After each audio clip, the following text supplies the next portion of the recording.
Tumalikod kaagad si Violet para lumabas. Siya naman tumayo na rin at kinuha na ang kanyang coat. Baka hindi siya makatulog kung di niya pupuntahan ang batang si Elora. Baka multuhin pa siya ng kanyang daddy kapag di siya sumunod sa kanyang instinct. Napangiti na lang siya sa sarili. Baka kaya malapit ang ama niya sa batang yon dahil hindi yun nakaranas magkaroon ng apo. Wala naman kasing anak ang kuya niya. May pamangkin naman siya pero sa ampon lamang nila.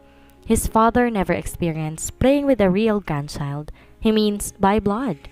Kapag bumalik si Violet, dala ang isang papel. Here po, PH. I don't exactly know where it is located. Pinag-Gmap ko na po. I can ask. Aniya at saka inabot ang papel. Binasa lang niya iyon at saka siya tumayo. Papunta po kayo, sir? Tumango siya tapos ay bumuntong hininga. Ate V, tingin mo ba tama na iniwalayan ko si Ava? I mean, we had been in a relationship for 6 years and now it's over. I mean, may dapat ba akong ikakonsensya? Wala po ako sa posisyon para magsalita at mabigay ng opinyon. Pero kung saan po kayo mas magiging payapa at masaya, dun po kayo. Normal lang pong makonsensya kayo kasi 6 na taon po yon pero hindi po na nasusukat sa dami ng taon. Kayo po ang nakakaalam sa sarili ninyo kung naging masaya po ba kayo sa maraming taon na yon o naghirap lang kayo. Kung tingin niyo po bukas hindi kayo magiging masaya, tama lang po siguro na ihiwalayan niyo na. Asher nodded and smiled. Thank you. That helped me a lot. Ako nga po, ang mga magulang ko noon, parating nag-aaway. Umiiyak ako kasi ayoko silang maghiwalay. Pero po, nung makita ko si nanay, hirap na sa ugali ni tatay. Na magpulbos lang si nanay, silos na. Ako na pong humiling na maghiwalay na sila kasi tingin ko po, di na maganda ang nagiging epekto sa aming magkakapatid ng mga bangayan po nila. Nasa iisang bubong nga naman po kami at sama-sama, pero parating magdidiskusyon at may umiiyak. Nasaktan na po ako para sa nanay kasi wala naman siyang ginagawang masama. Mas maganda pa rin po na ang pamilya'y buo kung may pagmamahalan. Pero kung di na po maganda ang pagkasama, dapat lang po na tuldukan. Ganun lang po siguro ang buhay. He nodded again. Yes, that is quite true. Siya naman maganda ang pagkasama ng kanyang mga magulang hanggang sa huli. Namatay lang ang mommy niya ng maaga pero hindi toxic ang environment ng kanyang kinalakhan. Kaya nanibago siya sa toxicity ng pagsasama nila ni Ava. And soon, he will move on. Masakit din para sa kanya at nalulungkot siya pero siguro tama si Violet. Normal na makaramdam siya ng konting sundot ng konsensya. Pero kung paulit-ulit na lang din naman ang mangyayari sa relasyon nila ni Ava, ano pa naman ang magiging kasiyahan niya sa bandang huli? He is not a martyr and he was not born that way. Ibinaba ni Asher ang salaming bintana ng sasakyan nang lumapit si Derek. Nasa loob sila ngayon ng isang lugar, hindi subdivision pero maayos naman ang environment. Maayos ang daan, maluwag at organisado ang mga pagkakatayo ng bahay. He cannot say that it's a squatter's area. Derek asked for directions and he was just waiting inside his car. Pang-5 bahay, boss, mula dito. Nasa kanan, may gate na pula. Okay, he replied and glanced at his gift. May dala siyang isang lavender na stuffed toy. Ang sabi kanina sa binilhan niyang shop, yun daw si Kaori. Tapos bumili siya ng mga pagkain nakabasket na. May biscuit doon, chocolates and nutritional drinks. Nagmaneho siyang muli, dumiretso sa sinasabing pang-5 bahay. Nakita niya ang isang pulang gate, maliit at luma na. May tricycle sa may gilid, tapos ay may matandang lumabas sa pintuan. Agad siyang bumaba ng sasakyan nang tumingin iyon sa kotse niya.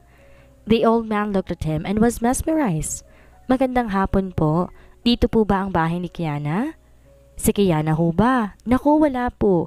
Nasa training po siya ngayon. Ikaw ho ba ang ama niya? Nakangising tanong na matandang lalaking may panyo sa ulo. Ama? Muntik siyang mapikon sa tanong na yon. Mukha na ba siyang ama? Ganon ba siya pinatanda kaagad ng panahon? Nakita niyang parang natatawa ang mga tauhan niya pero hindi niya na lang pinansin. Kaibigan po niya ako. Nandyan po ba si Elora? Sino yan, Agosto? Boses yun ng isang babae mula sa loob, tapos ay bumukas ang stainless na screen ng pintuan. Isang matandang babae naman ang sumilip doon, na agad na napaawang ang labi nang makita siya. Ako'y namamasada na. Kayo na lang ang mag-usap, Ate Belen. Inahanap itong poging binata ang dalaga natin. Napagkamalan ko pang ama ni Kiana. Malabo na talaga ang mata ko. Iiling-iling na sabi ng lalaki, tsaka lumabas sa gate. Ay, si Tito Heyos! Bulalas ni Elora nang sumilip sa tagiliran ng matandang babae. Agad tong lumabas at tumakbo papalabas ng gate, kaya naman napangiti siya. Hi baby! Bati niya at natutuwa siyang makita na maayos ito, taliwas sa panaginip niya.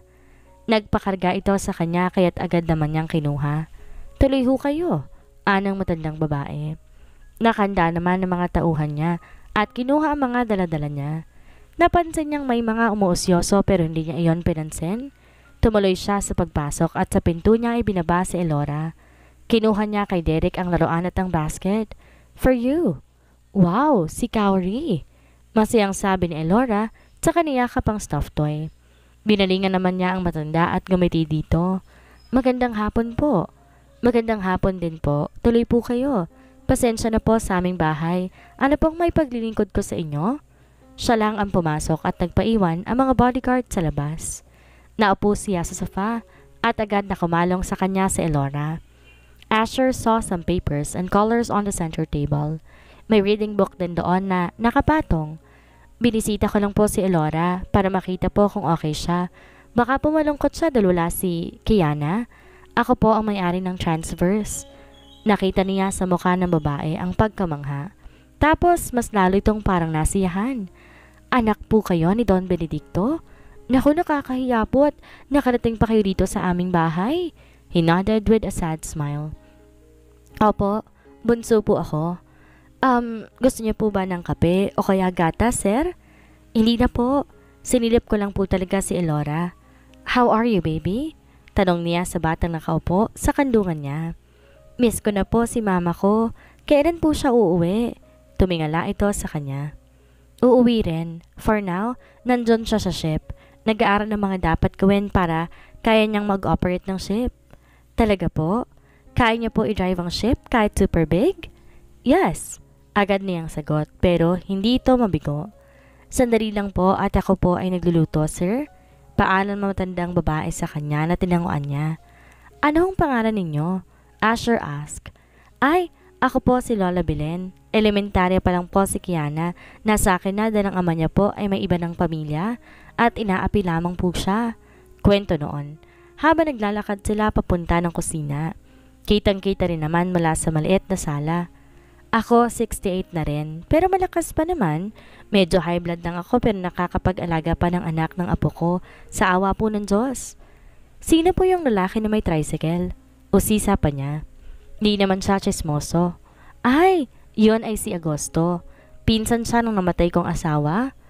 Siya ang kasama namin dito ngayon ni Elora dahil natatakot si Kiana na ako'y sumpungin ng high blood ko. Dapat po ay may maintenance kayo para po safe kahit papaano.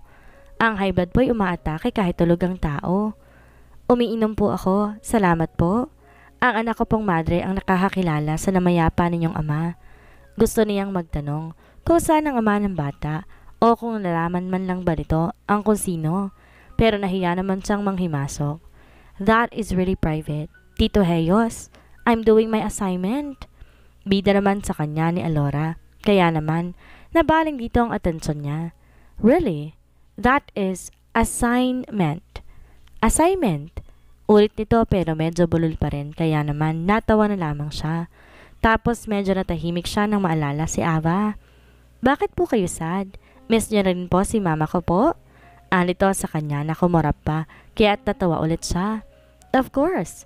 He just lied to make the child happy. We miss your mama. Lahat tayo namimiss si mama. Pero hindi ka dapat sad ha kasi dadami ang pera ni mama. May dala po siyang mermaid pag uwi? Si Ariel po, iuwi niya? Ariel? Napakunot noo siya. Hindi ba Ariel panlabang sabon? Gamit yun ang kasambahay nila. Ariel? Opo, the mermaid with red hair? I am not sure kung maiuwi ni mama si Ariel kasi mabilis lumangoy si Ariel. Animan niya kaya medyo natawa ito. Di ba nagve-video call si mama? Sleeping na raw po ako sabi ni Lola kapag po tatawag si mama ko po. He just nodded because he knew that it was only the intern's free time. Sa umaga, bawal ang mga yon na mag-cellphone kahit during break time. Dapat nakafocus na ang mga yon sa pagkain ng lunch. break? What time in the morning? Can your mom talk to you? Aniya. Akala niya hindi nito mauunawaan na salitang iyon pero nagkakamali naman siya. Kapag po dating ko sa school ko po. Ang ibig niya pong sabihin kapag nakauwi na siya ng mga alas 11 po iyon, alas 11:30. Tapos hanggang hapon na po? Opo, pang umaga lang po si Elora dahil siya po kinder pa lang. I see, he said. Pinagbasdan niya ang mukha ng bata at sobra siyang naaawa dito. Asher looked around. Nagep na mga mata niya ang mga litratong nakakasabit sa dingding. May mga medalya at may mga awards na nakakwadro. Matalino si Kiana, wala namang duda yon. Kahit ngayon daladala pa rin noon ang galing sa pag-aaral. Nakakatuwa na sila ay parte ng pagpapatuloy ng buhay na isang biktima ng rape. Makalipas ang halos 30 minuto na ipinakita ni Elora ang mga booklet sa kanya, nagpaalam na rin naman si Asher. Salamat po sa pagbisita, sir. Beren told him while walking him out of the gate. Babalik po kayo, Tito Heyos? Tanong naman ni Elora na nakahawak sa kamay niya. Do you want to come back? Opo, opo. Masayang sabi naman ni Elora na nakahawak sa kamay niya. Masayang sabi pa nito habang nakangiti naman ang matanda. I'll be back when I'm not busy, okay? Say hi to your mama, too. Makikita po kayo ni mama? Yup, pupunta ako doon sa place niya. I will see them. I will tell her hi for you. Ay, pakis po. Anito kaya naman, napakunot noo siya pero ibinaba niya ang sariling katawan para maabot niya rin ito. Elora kissed his cheek with a hug. What's that for? He asked with a small smile. For mama po? Malaki ang ngiting sagot ni Elora kaya naman natilihan siya. Okay, does that mean he has to kiss Kiana too? Pasensya na ho sa apo ko, medyo makulit po talaga siya kaya paglagay ang loob niya sa isang tao. Agad namang hingi ng paumanhin ni Belen sa kanya. Okay lang po, tutuloy na po ako lo. Ano naman niya rito? Mag-iingat po kayo. Salamat po ulit. Asher nodded and stared at the woman for a while. Kung di po masamang magtanong, nasan po ang... Di niya itinuloy pero sinulyapan niya si Flora. Mukhang nakuha naman niya ng matanda. Hindi namin nakilala. Hindi rin naman namin pinag-interesan na makilala pa dahil nalagay sa alanganin ang buhay ng mag-ina nang sapilitan naming alamin. Muntik na itong malaglag. May impluwensya kasing mga tao mga yon kaya hindi na rin naman nagpumilit pa. Ayaw na rin ng anak kong madre na ilagay pa sa alanganin ang buhay ni Kiana at ng bata kaya dito na lang kami nanirahan sa Maynila. He nodded. So sad to hear that, Lola Belen. Nangako ako po kay Kiana na kapag maipasa niyang training at ang exam, i-hire ko po siya kaagad. Wala po siyang babayaran. Tutulungan ko pa rin po siya hanggang sa gastusin sa examination, requirements and everything. Nako, salamat po. Pero hindi ho ba at hindi niyo na yun obligasyon? Makagraduate lang po siya tapos na rin po ang obligasyon ninyo.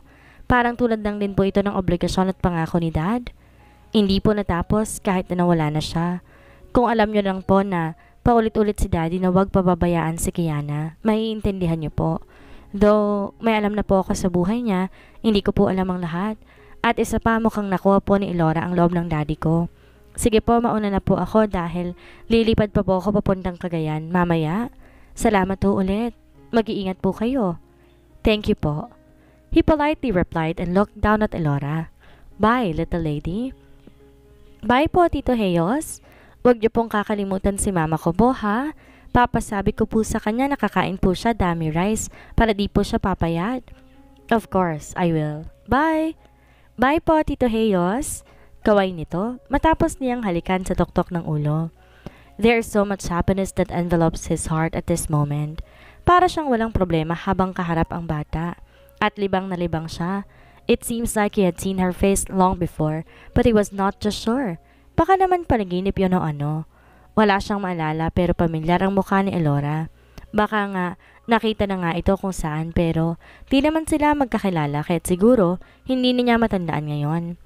Pagkatapos ng basic lecture at review sa mga napag-aralan nila at dapat na gawin, pakiramdam ni Kiana, handa na naman siya kahit papaano na mabasa na tubig. Ang ganda sana kung ito ay normal na picnic, swimming, kaya lang hindi. This is a graded training. This is 20% with all of the survival tests that they must pass. Sa dagat ay mas mataas ang porsyento, Kanya-kanya siguro sa talagang style pero lahat pinagdaraanan ang ganito. They already did this kind of training as a part of their finals before. Kasama doon ang swimming lessons nila. Di naman sila marunong lumangoy nung bata pa siya. Sa totoo lang, takot kasi siya sa tubig pero hindi rin nila maunawaan kung paano siyang bumagsak sa kursong ito na tubig ang trabaho. Uulitin lang nila ngayon ang mga natutunan nila sa mas malawak na swimming pool. Mas malalim at mas maalon. Ang sunod nila ay nasa dagat na ang raft. Suot niya ang kanyang long sleeve one-piece suit. Hindi yung kitang singit dahil kapag bumuka-buka ka siya, iba ang sumisilip. Short yon, nakalahati ng hita. Bilhin niya yon sa online shopping dahil mas mura kumpara sa mga malls at kung saang tindahan pa. Ready now, kids? Mr. Pascual said to them. Bit-bit nitong isang malit na mikropono na may kasama ng malit na speakers. Naghahanda na sila para lumabas ng kwartong yon. Nakalinya silang lahat hanggang sa makalabas na sila sa may gilid at nakahawak lang sa may swimming pool.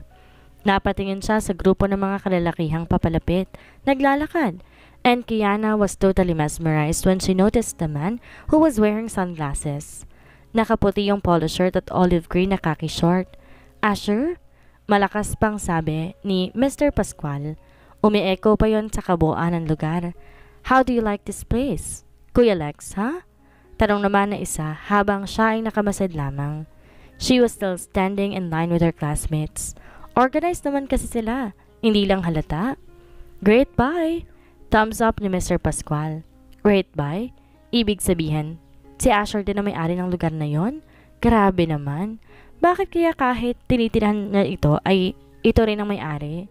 Siguro talagang inihahanda ni Don Benedicto ang anak para sa ganito. Kaya naman kompleto Ricardo ang lahat. Mula sa barko hanggang sa mga training grounds. Sana all, pogi at mayaman. Bulong ni Sixto sa may tabi niya kaya naman napatingin siya rito. Napatawa siya sa sinabi nito at nakatingin to kay Asher. Kung ganyan tayo kagwapo at kayaman, siguro 20 ng asawa natin. Sagot naman ni Ronnie kaya naman nagkakatawanan ng mga ito. Siya na may pinipigil ang matawa dahil sa kalokohan ng mga kaibigan niya. Okay class, get your life jackets. We will start in a minute or two. Ani Camilo sa kanila. Kaya naman kanya-kanya silang kuha ng mga yon. She was wearing hers when she felt that someone was standing behind her. She looked back while everyone was busy. May I talk to you, Kiana? Asher asked her. Napatangan na lamang siyang saglit dito at agad ding umandar ang isip ng dalaga. Bakit may problema sa training niya kaya siya nito kakausapin? Tumango siya kapag gawan. Hawak lang niya ang kanyang life jacket nang sila'y maglakad papalayo sa karamihan. May problema ho ba, sir? Tanong niya rito at saka ito tiningala. Did I scare you? Anito naman saka tumigwas ang isang sulok ng labi. Po? Naguguluhan pang tanong niya. I just wanted to talk to you privately. Galing ako sa inyo kahapon. I visited your daughter. Talaga po? Bigla siyang sumaya at parang nabuhayan. She was okay. So was your grandmother. I told Dex to let you use the phone during lunch break so we can call Alora. Hindi ho ba nakakahiya sa iba? Baka po sabihin special treatment ang natatanggap ko. Call me back. I don't care. Kibit balikat naman ng binata sa kanya. Uso naman yun sa barko eh. Ako ang backer mo at wala silang pakialam. Pero tingin ko naman po, di naman ako sisilipin ng mga kaibigan ko. Salamat po. Miss na miss ko na po si Lola. She replied with a sad tone.